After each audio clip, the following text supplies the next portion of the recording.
The Autistic Culture Podcast Network, the sound of autistic culture. ACPN. Marissa Mosunich is someone I've just met. My Aunt Sabrina has known me for over 45 years. TJ has known me for 20. Marissa and I found each other recently. And yet, here we are, already with so much in common that it feels like we've been looking for each other for a long time. I first met Marissa at AW, which stands for Autistic Women Empowered, a group that meets at our local LGBTQ center. We gather there partly because of the warmth and welcome of that space, and partly because many of us either belong to that community or have family members who do. Autism is genetically linked to queerness in ways that science is only beginning to understand, and that overlap shows up in our community. One of the first things I noticed about Marissa was her intelligence and insight, and her vision around what she wanted to build. She is late diagnosed, like me. She is in her own transition, like me, and she has taken her organizational management background and her own lived experience and built Operate Well Consulting and Brave Zebra Work Coaching, where she helps neurocomplex people navigate career pivots and workplace challenges from the inside. She gets it, not from a clinical distance, from the same messy, complicated, deeply felt place the rest of us are working from. I'm proud to be one of her first clients. What I love about Marissa is the depth she brings to everything. She is deep thinking and deep feeling. She understands the complexity that goes along with being wired the way we are, and she also understands how that complexity needs to translate into the traditional work environments that weren't built for us. She holds both of those things at once without collapsing either one. She is also, even in just the last year since her diagnosis, already building something meaningful, already growing her business, already helping people. I find that genuinely inspiring, the way she is learning to accommodate herself and navigate her own story while simultaneously showing up for others. Even though our friendship is new, Marissa is the kind of person I could imagine knowing for 20 years or 40 years, like TJ or Sabrina. There's a recognition there that doesn't require history. She only knows the post-diagnosis version of me. She met me already in the process of becoming. As a high-masking autistic person, I naturally mirror the people I'm with. With Marissa, what you'll hear is two careful, thoughtful, highly attuned people finding a shared pace, something quieter and more measured than your average podcast conversation. What sounds reserved is actually two nervous systems co-regulating, making it safe enough to go deeper. I am someone who always felt understood wherever she goes, and that's been true most of my life. And finding a local community of people who share a common vision, who get it from the inside, who are building something together right here where I live, that has made a real difference. Showing up to meetings and getting to know new people is really tough while also living with chronic illness and burnout. And usually when I show up to new situations, I'm already overwhelmed. Marissa gets that and can work with that. I'm excited to see what she builds and what we build together. This episode is about what comes after the diagnosis. Not the relief of finally having language, not the grief of all the years before. What comes after both of those, the slow, practical, sometimes humbling work of figuring out what you actually need and how to ask for it in a world that wasn't built for you. It's about accommodation, not as a form you fill out at work, but as a daily act of self-knowledge and self-respect. It's about two late-diagnosed women, newly in community with each other, trying to figure out how to build lives and careers that actually fit. Here's Marissa. Hello and welcome to the Neurocomplex Creative. This is Vicki, your host, and today we have Marissa. Could you tell us a little bit about who you are and what you do in your own words? Yeah, I'd love to. And thanks so much for having me on this podcast. It's just exciting to be on a podcast for one. What I do and a little bit about myself. So I recently started doing neuro-affirming work coaching as well as consulting for neuro inclusion. And prior to that, I was focused on organizational development, helping organizations work at their best. And that was something I studied. And then a little more about me, other than that recent professional piece, born and raised in a small town in California, a beautiful part of the state, the Central Coast, relevant to this podcast. I received a autism and ADHD diagnosis just last year at the age of 34. So that was really important and continues to be really important and meaningful for me as I understand myself. I've always been a pretty reflective person and value spirituality and meditation and self-care. And so becoming more aware of that part of myself, that part of my experience has been really fundamental in relating to myself and relating to the world, even in a fuller sense. And so I'm excited to talk more about that. Yeah. Yeah. And I'm just so excited to meet you and get to know you as someone who has been diagnosed with AuDHD for the last couple of years and rediscovering so much about my own journey with that. So if you could tell me a little bit more about how your AuDHD diagnosis shapes the work that you're doing now with your clients. Yeah, I'd love to. I just started focusing on neurodiversity and supporting clients that are neurodivergent or inclusive of those who are neurodivergent. The focus there. It's really a pivot that I made that was based on my own experience, significant and meaningful experience of work and being in workplaces where I did have some challenges, experience burnout, which I now understand to be autistic burnout, experience masking. I experienced being misunderstood, and I was always doing my best and trying really hard, and for the most part doing well. But there was a certain point where once I learned about autism and ADHD and how that was likely showing up for me, this was prior to an official diagnosis, that was actually an important piece for me to consider when it comes to the work that I choose to do and the work that's sustainable. That a lot of the workplace stress that I was experiencing was related to not fully understanding myself and not being in a environment where I felt that I could fully be myself. I'll leave it at that for now. And I bet that's really relatable for our audience.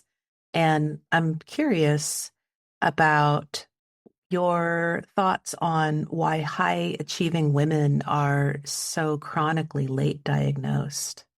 Well, I can speak to my experience, which is that there is this tendency to overachieve, to fill in the gaps where there is a misunderstanding. And I do believe that in our society, that is sort of an expectation that's already placed on women to be filling in the gaps with masking, and maybe there's something I say or wish to say that others might not quite understand, I find myself doing that extra work to translate myself, essentially. It's kind of like walking around with as my own translator. And that can be helpful to people. And that can be maybe part of why the diagnosis or the lack thereof is why that's missed. And so that's my experience. And I know also that there's this idea of twice exceptional for children who are both high achieving or gifted and also have some sort of disability. I relate to that. And I also relate to this, just the fact that the way that autism looks for women has historically been under-researched.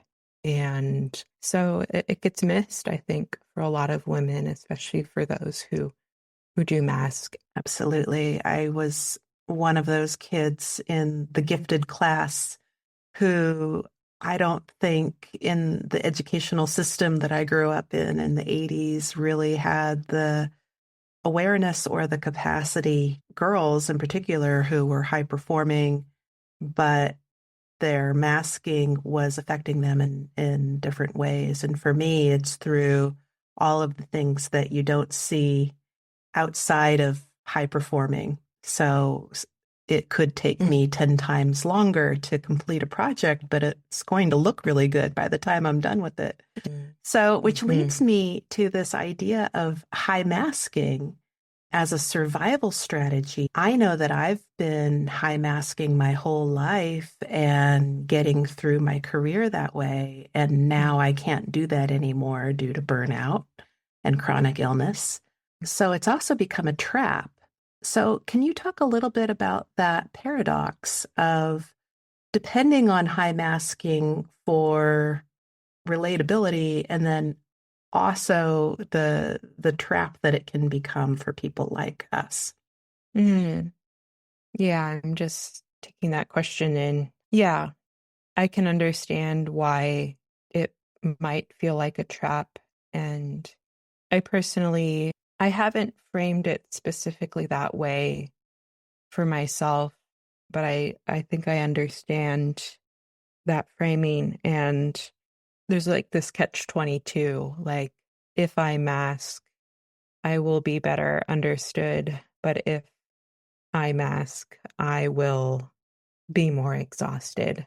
And that, I think, is why in my work it feels so important to try to not just support people who are finding their way with how to navigate systems and navigate that reality or other realities, but also to influence the systems themselves in the consulting work that I'm looking to do, in addition to coaching. In addition to that one-on-one coaching, supporting the workers themselves, I want to use my organizational consulting skills to help organizations become more inclusive so that masking doesn't have to happen. And I think that it's on the system just as much, if not more, than the individual to provide spaces where unmasking can occur, where that is safe, where people will be accepted for being themselves and don't have to feel exhausted and get exhausted in trying to fit in. So there's a paradox there, but I think the way out perhaps is just acknowledging that it takes work. I'm Vicki, and I host the Neurocomplex Creative. And if you've been listening to us, I want you to spend some time with Theatrically Authentic. It's a podcast about musical theater, but through a neurodivergent lens, which means it's also about hyperfixation and masking and the very specific kind of person who doesn't just watch a show, they live inside it. There's an episode called The Neurodivergent Pull of Theater that honestly made me feel seen in a way I wasn't expecting. That's what I love about being part of ACPN.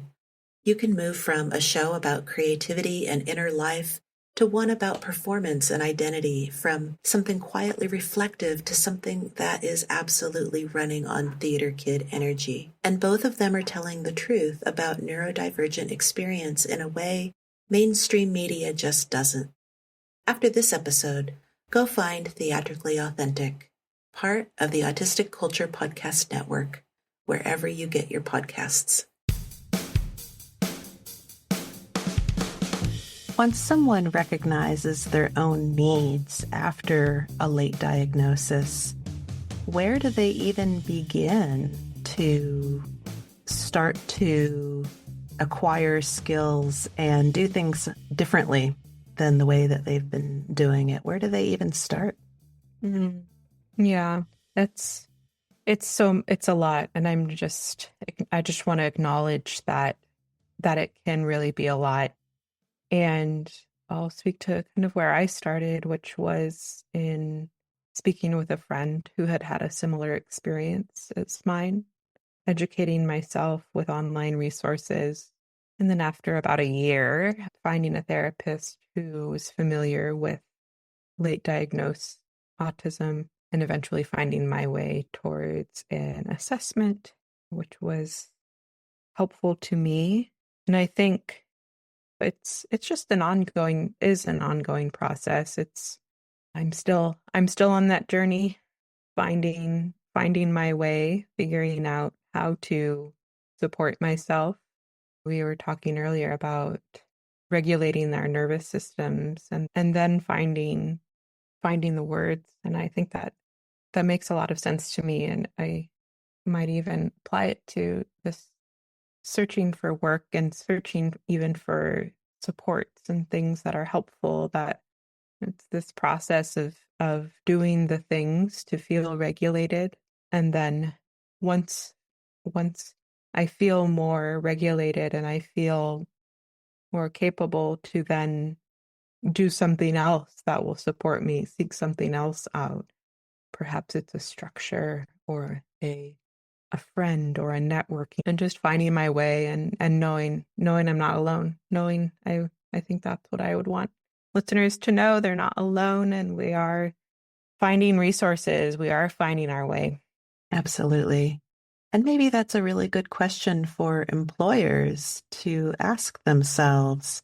Where do I support my employees in regulating their own nervous system?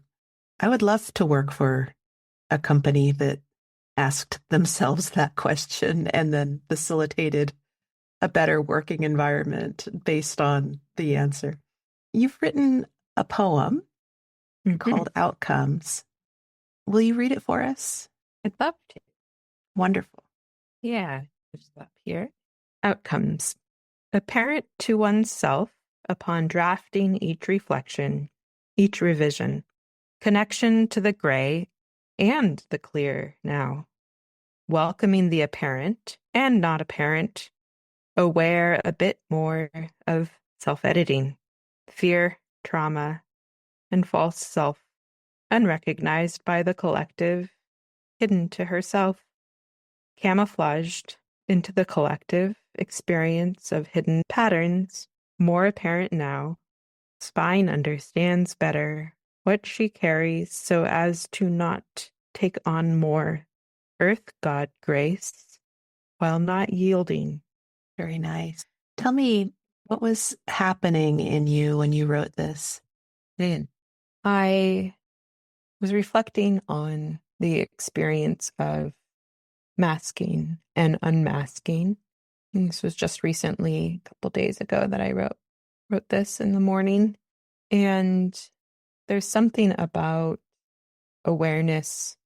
I was reflecting on awareness and how, with greater clarity of what my experience is, it feels like there's layers, and that each revision, each time around of understanding and reflecting on my experience, I can see a little bit more.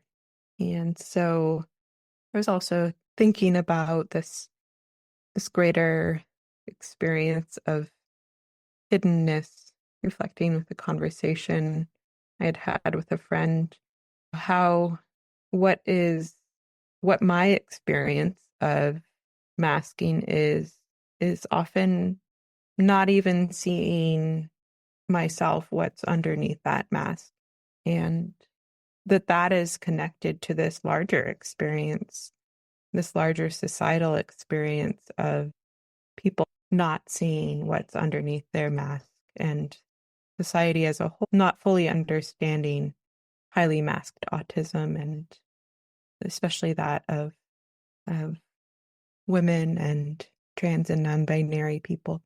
You and I are both fans of Lindsay Macareth's Substack on neurocomplexity, and she just came to mind as someone who really speaks to not just what's behind the mask, but the idea that we, in our full expression, so much of who we are is expansive beyond language and beyond these, what we would call normal confines of relationships, and to meet ourselves in our own fullness and in our own giftedness, is discovering that for ourselves is a real gift. How do you help people learn to ask for what they need in professional contexts? That is a great question. And I think because I think it's so important. I'm just starting to learn, and I'm starting on my journey as a work coach. But something that comes to mind is that the biggest step, based on my own experience, is knowing oneself and one's needs and their importance.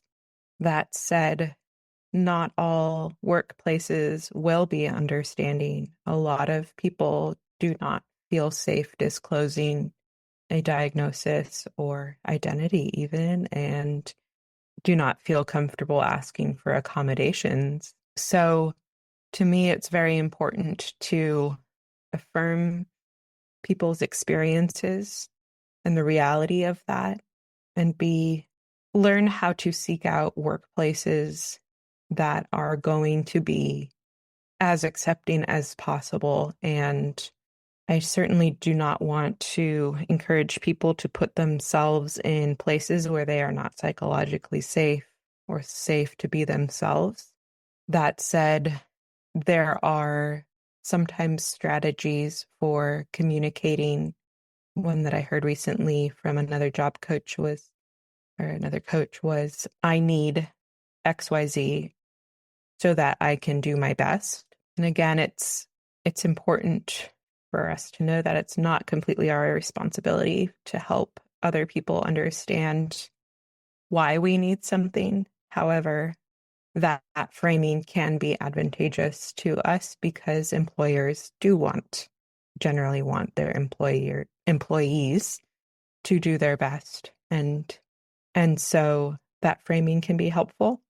And I would just say each circumstance is different. Each employer is going to have a different capacity or ability to understand. And so being able to kind of work through what that looks like can also be helpful. But again, I want to be clear that it's not just on the employee. Yes, let's keep talking about that. What are some systems and structures that you've seen that actually work for ADHD people building sustainable careers? Yeah. So one that I've seen is flexibility in schedule and work location. So having a hybrid work option where we can be at home and take care of ourselves to regulate in the ways that we might need to is a really great option. It can also be very supportive to have the option to be in person alongside others.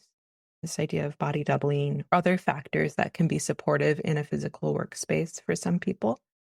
So having that flexibility, I would say, is the biggest part, and that flexibility also in schedule. So different people find themselves to be most productive at certain hours of the day that may or may not align with the traditional work schedule. And so an employer giving people that option can really go a long ways. So those are two things immediately that come to mind.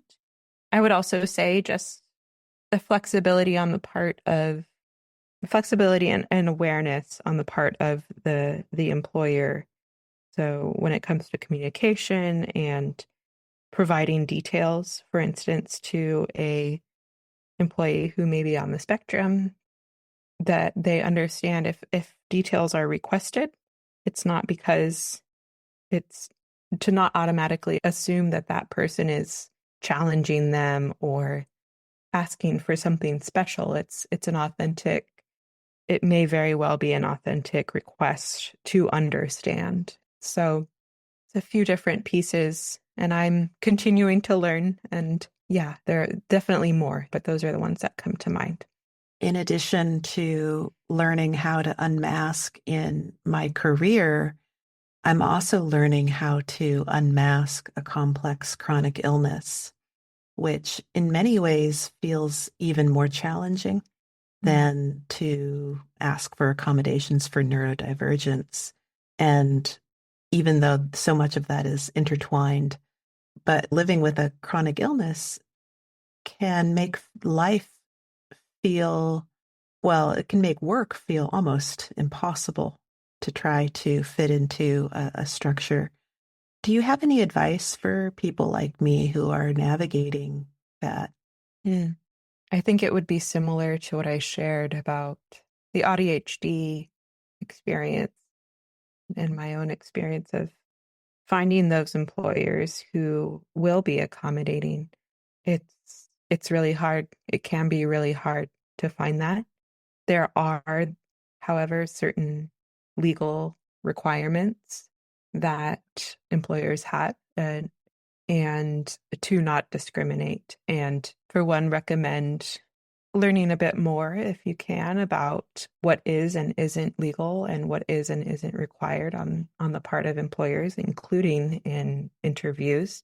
Employers are legally required in the United States to provide certain accommodations if requested, reasonable accommodations. And I'm not an expert on that, but I definitely think that's important to be aware of.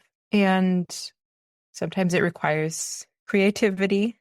I know that's been I've really needed to get creative about the work that I choose to do, and it's taken me some time to figure that out. And to an extent, I'm still figuring that out, what works for me personally. Yeah, that's what I can offer. I imagine there are some excellent resources out there from disability advocates and others with chronic illness with that regard about what finding work might look like, ideas they might have. What do you want Neurocomplex creatives who are burned out and rebuilding to know? You're not alone. You are most certainly not alone. I have met a lot of people in that situation, and I have a feeling I'm going to meet a lot more. And that's been my experience is burnout. Burnout is no small fish to fry. I think there's something really important about community, finding other people to talk to about that experience and knowing that we're not alone, to find professional support, a therapist who is neuroaffirming and understand burnout, which can be hard, as I understand, can be a misunderstood thing in the medical world as well. Don't give up. Keep seeking those connections and those things that do replenish you. Prioritize your care, because that's how you're going to be able to sustain and advocate for yourself. Just know you're not alone. And Marissa, I'm just so happy to have met you, because you are someone in my life that makes me feel less alone. So thank you for being that for me in my own life. It's such a pleasure. I'm so glad that we've been able to connect and work together. How can people find you if they want to work with you? Yes, so they can visit my website, www.operatewell.com. And that's a website that has information both about my consulting services for neuro inclusion, as well as my one-on-one work coaching under the name of Brave Zebra Work Coaching. I also have an Instagram at brave.zebra where you can see my posts and follow along there. Fantastic. Thank you so much for joining us today. This is the Neurocomplex Creative. Bye for now. If this episode resonated with you, come find me on my brand new Substack at A Hat on a Hat on a Hat, where all my hats live. It's where I write about the creative life, the neurocomplex life, living with chronic conditions, and everything in between. You can find it at ahatonahatonahat.substack.com. And if you want to support the show, you can buy me a coffee at buymeacoffee.com/Vicki Peterson. That's buymeacoffee.com/VICKIPETERSON. Every cup helps keep me going at whatever pace is sustainable. Thanks for being here. I'll see you in the next one.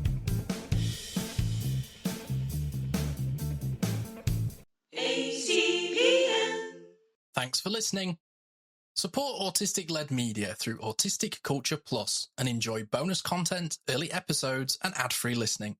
Visit autisticculture.supercast.com to learn more.